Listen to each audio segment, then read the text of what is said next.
Hello and welcome to Who Wore It Better, where we review Raw and Smackdown back to back and try and figure out which show won for the week. And yes, comment section, it's true, this week I am sick. Raw begins an abridged recap of the Ronda Rousey segment from Sunday night, and then Alexa Bliss makes her way to the ring with Mickie James. While they're making their way down the ramp, the announcers give us a recap of the Women's Chamber match and the Nia Jax-Asuka match, just getting all the women's stuff from Sunday out of the way in one big shotgun blast.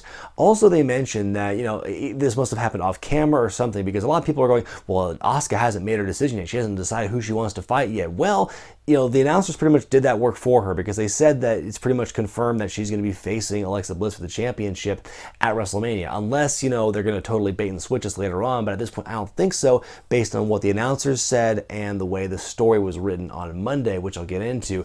Bliss gloats about her victory on Sunday. She puts over Mickie James as a friend and a mentor. I guess they're friends again in storyline mode, so that's cool. That's kind of happened kind of out of the blue. I mean, there was the hesitation the last couple of weeks, and now it's just official, basically. Asuka interrupts the promo. Bliss, again, puts over the fact that Asuka is not a native English speaker, which, that doesn't get old that fast after a while. Then Bliss says that Nia deserves to be in the Women's Championship match. Might be some foreshadowing for something later on. Nia Jax comes out, and then Asuka tries to fight her way off from the heels, but the heels all gang up on her. Sasha Banks and Bayley run in and make the save, and, but then the heels beat all three of them down, and they seem to stand tall. You think that's the end of the segment, but, when in doubt, throw everyone involved in a 6-woman tag team match. Great originality there. Near the end of the match, Sasha crawls to Bayley to make a tag, but Bayley just jumps down on the floor and leaves her high and dry. Corey Graves lets out this big audible "ha" when it happens, kind of like confirming everything that he speculated to have happened. So yeah, Bayley essentially turns heel a little bit on Sasha. She does come back and save Asuka later on in the match, though. She's not exclusively anti-face now. She's just anti-Sasha, it seems. Now I understand why they've turned Mickie heel again, because somebody's got to take the heat in all this. She gets a leg bar from Asuka and she taps out, so the match is over. I'm interested to see where they go with the Bayley thing, but let's talk for a second about the Asuka situation. Really, from where I sit watching this, it's kind of screwed up and messed up no matter what they go with here, because a lot of fans seem to have this theory that, Asuka's gonna pick Charlotte to fight for the SmackDown Women's Championship. The way I see it, if that happens, there's no way you can do that without somebody looking really, really bad in the end. Because let's say hypothetically, next week Asuka is fighting Nia Jax in a rematch. Suppose, hypothetically speaking, Asuka beats up Nia and Alexa Bliss very decisively, very single-handedly, and she says, I don't consider you guys worthy opponents. I'm going to go over and fight Charlotte for the belt on SmackDown or whatever.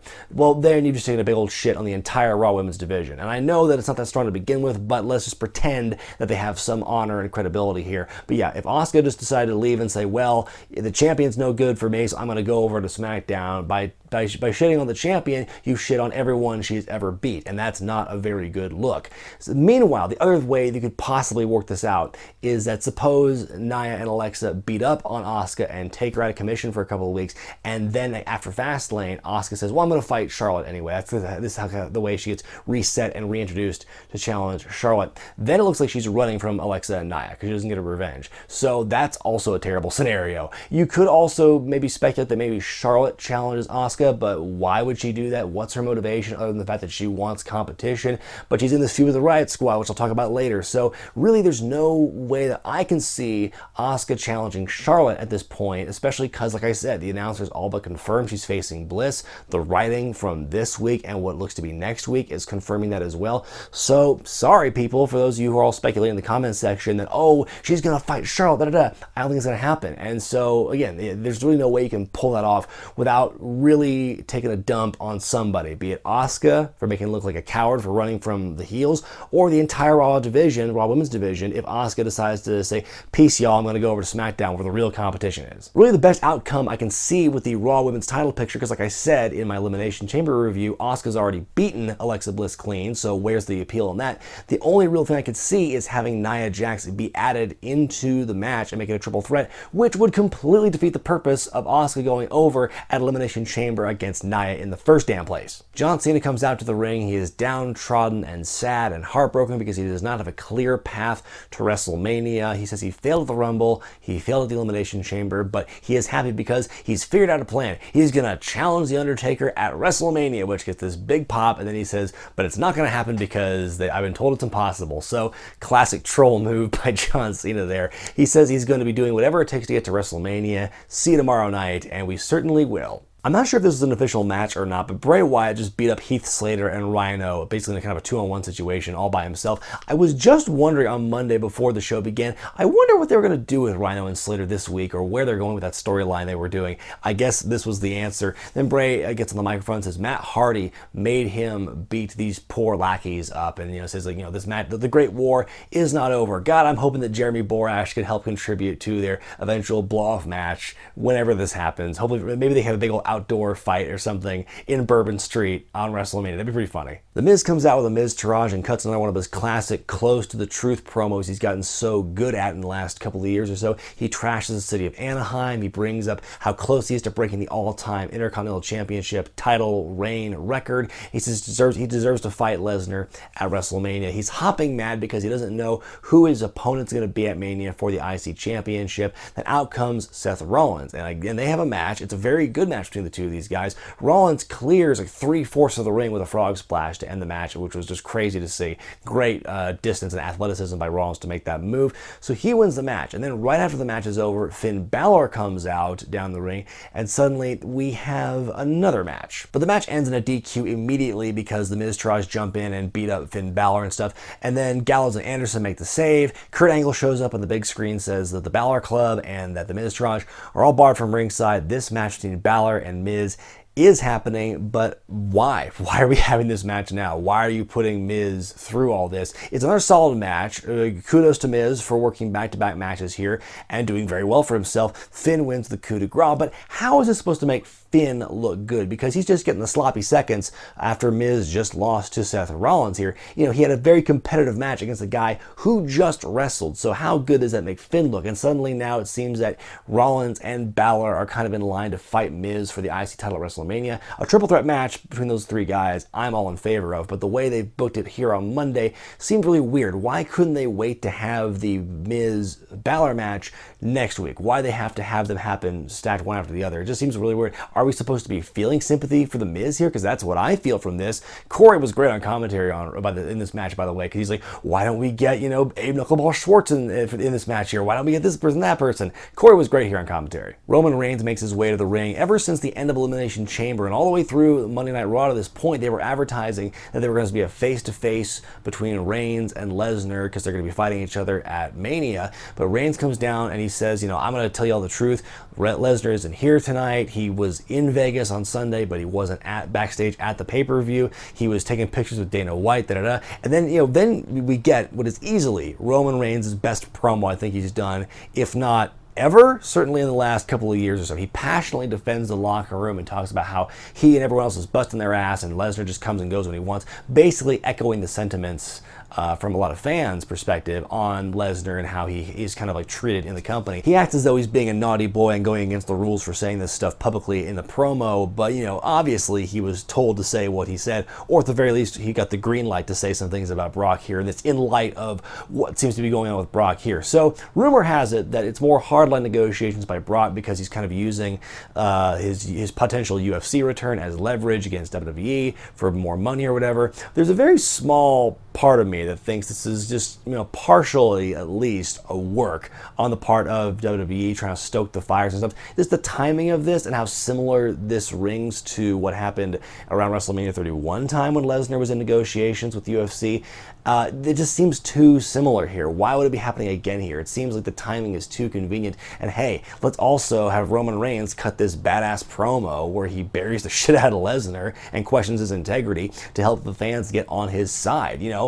Whether this was a work or a shoot, I'm definitely more interested in this match now than I was 24 hours prior. So at least that accomplished its goal. So is this a full-on shoot? Is this some kind of devious machination by Vince McMahon running the things? Who really knows at this point, but it's working. We got 2 out of 3 falls match with the Raw Tag titles as The Bar defending against Titus Worldwide, a rematch from their match on Sunday. And the first fall, it ends pretty much immediately because Cesaro distracts Titus O'Neil. He gets knocked the F out by a bro kick, and Titus is very much out the rest of the match. Apollo is working solo after that. Cesaro and Sheamus beat Apollo in the second fall with a tag team maneuver. Can they please just give that move a name already?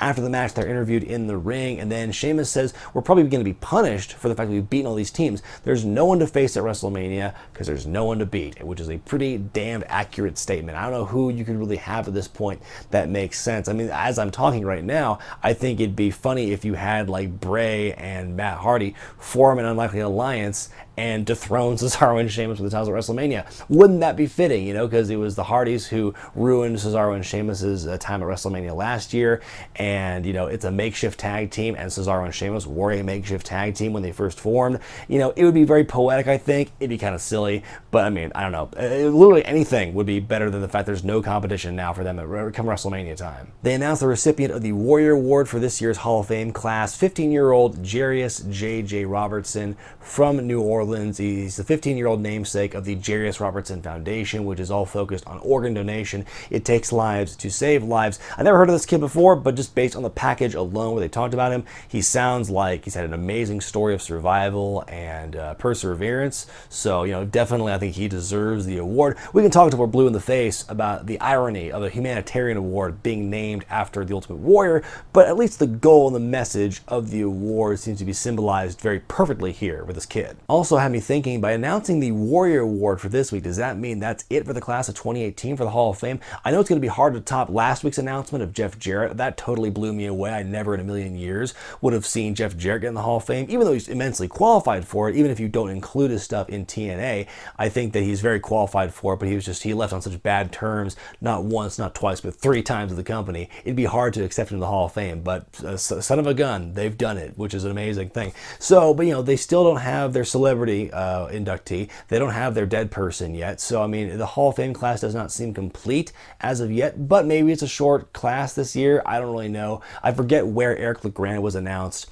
last year among the class of 2017. So maybe there's 1 or 2 more to be announced, but that was just my thoughts from seeing this announcement this week. We get a match between Braun Strowman and Elias. Braun does Braun things, but the match ends in a DQ, and Elias sprays Strowman with a fire extinguisher, and Braun no-sells it, or rather, he sells it about as well as wrestlers did in the hardcore division back in about 1999-2000 era. They fight toward the announce table, teasing a power slam, but Elias rakes the eyes and runs away. He's chased to the backstage area. He runs off, and as Elias is running off, a limo pulls up, and you see Braun kind of like, he's frustrated, and he walks away, and we get a close-up of the limo, and nobody comes out, and like, who's it supposed to be? Like, it's not Ronda Rousey, because we saw her backstage with Kurt Angle earlier in the night. Is it Triple H and Stephanie? That seems kind of unnecessary, especially when they don't do a reveal. Just seemed kind of a weird shot of a limo. Anyway, poor Elias, and especially poor Braun here, because I have no idea what these two guys are going to do going into WrestleMania. I mean, maybe there's hope that they can both be in the Andre the Giant Battle Royal at this point, but especially for Braun, that seems like a hell of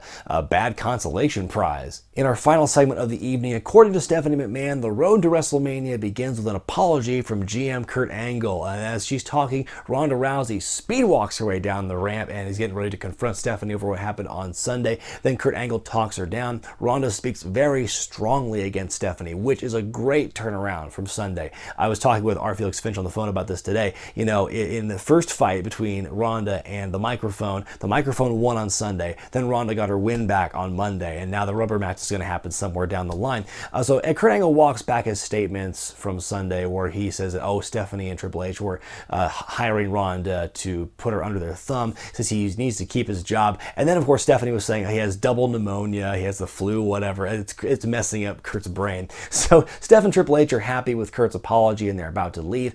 But Ronda demands an apology from Stephanie for the slap. She says, I will not hesitate to tear your arm out of the socket. Stephanie looks, she's getting really like right up in Ronda's face like she's about to confront her. Then she immediately just retracts and says, I'm sorry. She apologizes to Ronda. They're about to leave. Kurt lets out this big like big sigh, and then Triple H just pops him in the face and just quickly just bounces out of the ring. The speed at which Triple H hits Kurt and then leaves the ring, which was pretty funny. That whole like 5-second part where Kurt's like, whoo, punch, Triple H leaves, was pretty hilarious. Fade to black, and that's how the show ends. Very interesting segment. Like I said, Ronda did way better on this night on the microphone than the night before. She was less like humble, she's less, oh gosh, shucks, and she's more like intense and fire, which she needs to be. I don't want to see more humble Ronda Rousey anymore. I want to see that fire when Ronda's on the microphone from here on out. And now, you know, I was speculating on Sunday, oh, it's going to be, you know, Triple H, and it's going to be Ronda versus Stephanie singles thing. But now it's more obvious it's going to be a mixed tag team match where Stephanie and Triple H versus Ronda and Kurt, which will still be a huge match. It will get everyone an opportunity to wrestle here in this match. This is what the Mixed Match Challenge was leading toward all along. This is the finale. Before I move on to SmackDown, this week's Who Wore It Better is sponsored by SeatGeek. It's an app you can download for your iOS or Android device that gives you great deals for tickets for concerts, sporting events, WWE shows, you name it. Download the SeatGeek app today using the link I have in the description. Use the promo code REGRET and get $20 back on your first ticket purchase. SmackDown opens up with John Cena making his first appearance on the blue brand in 6 months. He says he wants in on that WWE Championship match at Fastlane, the already crowded match up there. Shane McMahon arrives. A big Rusev Day chant happens, and once again, it is ignored. Daniel Bryan then enters the ring and says, well, if John Cena wants to get in that match at Fastlane, he needs to beat AJ Styles tonight, which is a great announcement. I'm really looking forward to this matchup. Our first match of the night is Sami Zayn versus Baron Corbin, and a follow-up from a post-match beatdown. Corbin beat up both Sami and Kevin after a match on SmackDown. Kevin is on commentary here, and there's a really weird thing they do here with this, where a couple times in the match we cut to backstage where we see Shane and Daniel talking about the match on their monitor, talking about Kevin Owens' commentary, and then we cut back to the match itself and they acknowledge the fact that Shane and Daniel are talking about it. That makes absolutely no sense. How is that possible? Shouldn't they be watching the same feed that we, the fans, are? And by that I mean Shane and Daniel. They should be watching the television feed or whatever feed they have. And the announcers, how are they able to hear what Shane and Daniel are talking about? There's so much going on logically that makes no sense with that. Just from a TV perspective, that blows my mind. Dolph with a super kick out of nowhere onto the back of Kevin Owens' head. Zayn is distracted. Corbin wins with the end of days. After it's a decent match, but you know, heel versus heel matches, especially with no build really, are just kind of bad for live crowds. After the match, Ziggler hits a zigzag on Corbin, and so Ziggler's definitely